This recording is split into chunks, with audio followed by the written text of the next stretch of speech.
Assalamualaikum warahmatullahi wabarakatuh. Halo semuanya, perkenalkan nama aku Sipa Zahra dari Prodi Akuntansi semester 2 dengan NIM 0311240022. Nah, di video ini aku bakal jelasin tentang penyusutan aktiva tetap mulai dari aset apa aja sih yang bisa disusutkan sampai metode-metode penyusutan yang sering dipakai. Yang pertama, aku bakal ngasih penjelasan singkat dulu mengenai penyusutan. Nah, jadi apa sih penyusutan itu? Jadi, penyusutan itu adalah proses mengalokasikan biaya dari aset tetap kayak bangunan atau kendaraan selama masa pakainya. Tujuannya supaya catatan yang kita punya, penurunan nilai asetnya itu ditulis secara teratur di laporan keuangan. Selanjutnya, ada aset apa aja sih yang bisa disusutkan?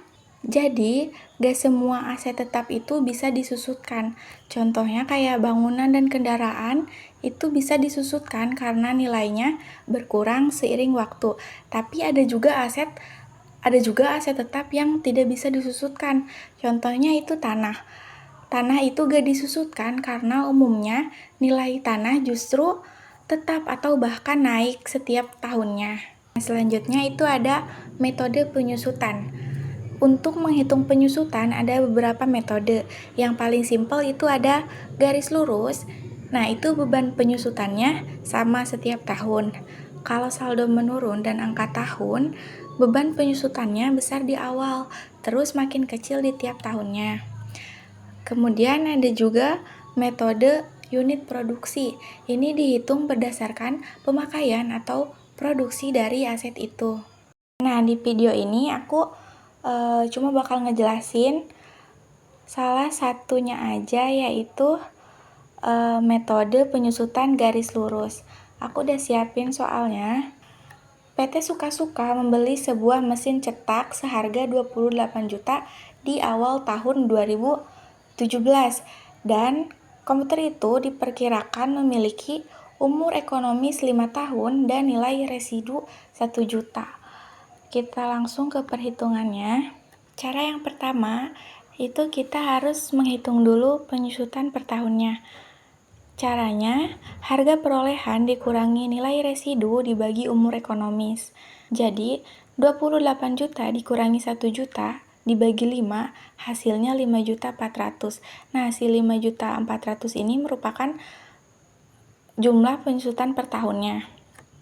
Setelah menghitung penyusutan per tahun, kita langsung menghitung penyusutan nilai buku barang tersebut dari awal kita beli sampai 5 tahun selanjutnya.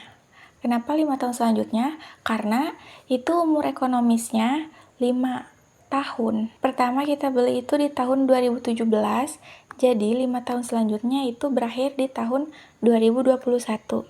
Di sini aku udah siapin tabel beserta jawabannya, bisa dilihat. Ini ada 4 kolom ya.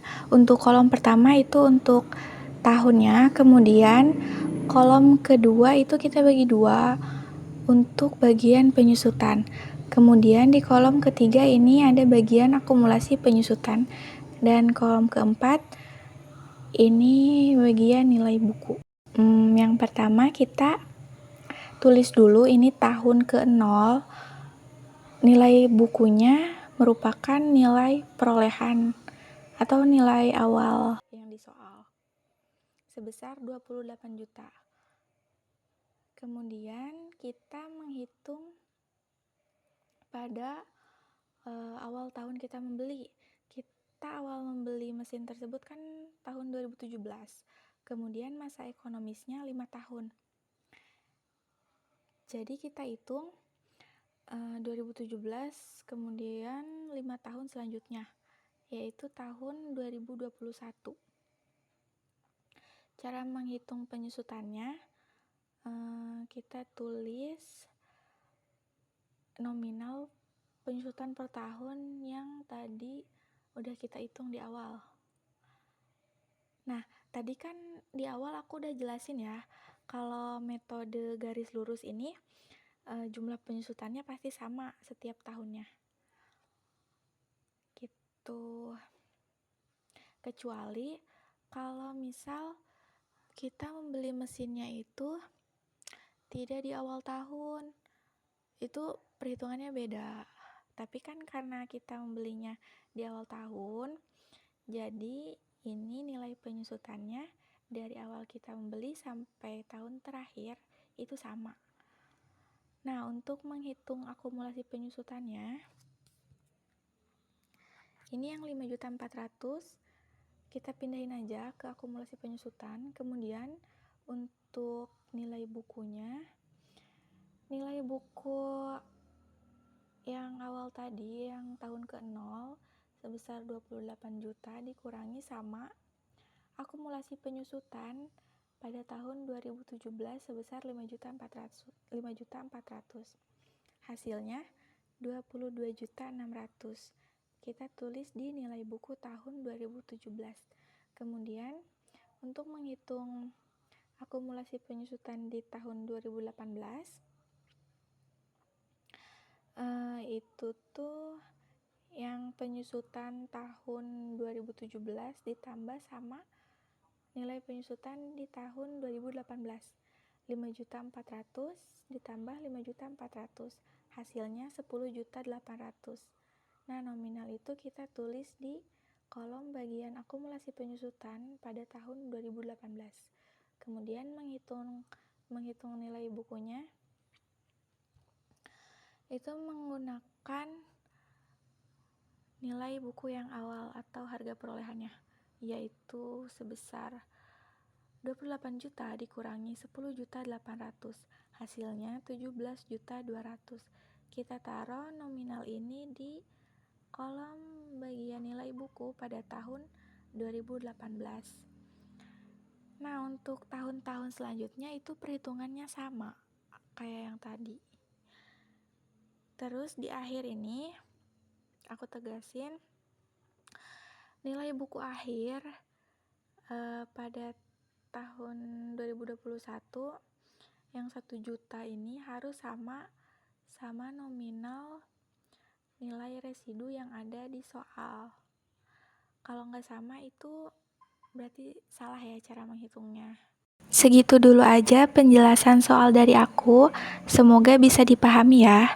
Nah, sekarang sebelum aku tutup, aku mau ngasih kesimpulan dulu dari materi yang udah kita bahas tadi. Jadi, kesimpulannya, gak semua aset tetap itu disusutkan. Contohnya, tanah. Penyusutan itu penting supaya laporan keuangan yang kita buat itu jadi lebih akurat. Dan untuk metode penyusutan itu dipilih sesuai sama karakteristik asetnya. Sekian dari aku. Semoga materi yang aku sampaikan itu bermanfaat bagi diri aku sendiri ataupun bagi kalian juga. Terima kasih semuanya. Wassalamualaikum warahmatullahi wabarakatuh.